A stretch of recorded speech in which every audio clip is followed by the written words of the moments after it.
papansinin. Diretso lang ang iyong pagtingin.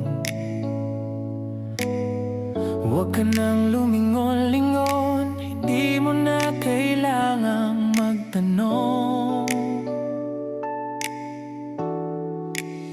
Huwag ka na kumaliwa, kumanan. Ang puso ko ang tamang daan. Hindi ka ililigaw ng puso ko. Ligtas ang pagmamahal na alay ko. Ang puso